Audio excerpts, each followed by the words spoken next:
Let's talk about something pretty much all of us do, but we don't really talk about it much. And that is that constant conversation that's always happening inside our heads.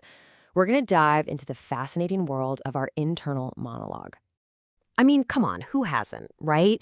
Maybe you're in an empty room and you say something out loud, or it's just that quiet, constant chatter going on in your mind. It's just a totally human thing to do. Yeah, does that sound familiar? It's kind of like this running commentary on our lives, isn't it? A nonstop stream of little reminders, questions, observations. You could almost call it the soundtrack to our everyday lives. So if you're sitting there breathing a little sigh of relief, thinking, "Ah, thank goodness it's not just me," well, you're absolutely right. It's not just you. This inner voice, it's not some weird personal quirk. Nope. It's actually a fundamental part of how our brains are wired to think and, make sense of the world around us.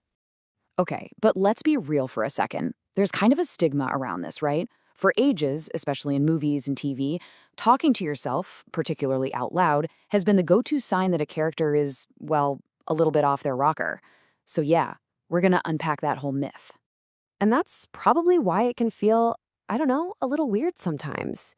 That feeling of being self-conscious about it, totally understandable. We've basically been taught to think it's odd.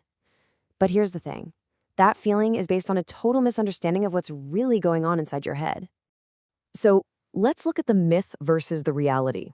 The myth, it's a sign you're unstable or lonely. The reality, it's actually a sign of high cognitive function. Crazy, right? The myth says it means you're not in control. But the truth is, it's exactly how your brain takes control. It's the tool our brain uses to sort through all the chaos and turn it into clear thoughts and actions. All right, so let's get into the nitty-gritty. If it's not a sign of madness, then what in the world is it? What's the secret logic going on here? And, where did this voice even come from in the first place? Well, it turns out it all starts way back when we're kids. Think about it. Little kids are always talking themselves through things out loud, right? Okay, the square block goes in the square hole. Psychologists actually have a name for this. They call it private speech. And what happens is, as we get older, that outside voice, it moves inside. It becomes this silent, structured way we think. So the key takeaway here is that this is not just random noise in your head. It's a really sophisticated tool for thinking. A great way to think about it is to picture your inner voice as the CEO of your mind. Seriously, it's the part of you that's planning your day, the one that chimes in with, "Hey, focus," when you start to drift off. It's what gives you that little push to start a big project and what helps you puzzle through really complex tasks. It's basically your executive function, live and in action. Just think about the last time you tried to assemble some of that flat pack furniture. I bet you were narrating the steps, right? Okay, first I connect this piece here. Then I gotta tighten the screw. And then, wait, hang on. The instructions say to do step 2 first. That little self-correction? Right, let's try that again. That's it. You're literally coaching yourself through it in real time. And this isn't just for, building stuff. Your inner voice is also like your own personal coach. It's the voice that says, okay, just breathe. It's not that big of a deal. Helping you regulate your emotions. It helps you lock in memories when you think, that was a really interesting point in the meeting. And of course, it's your rehearsal partner for tricky conversations. I think I'll start by saying, it's just an incredibly versatile tool to have.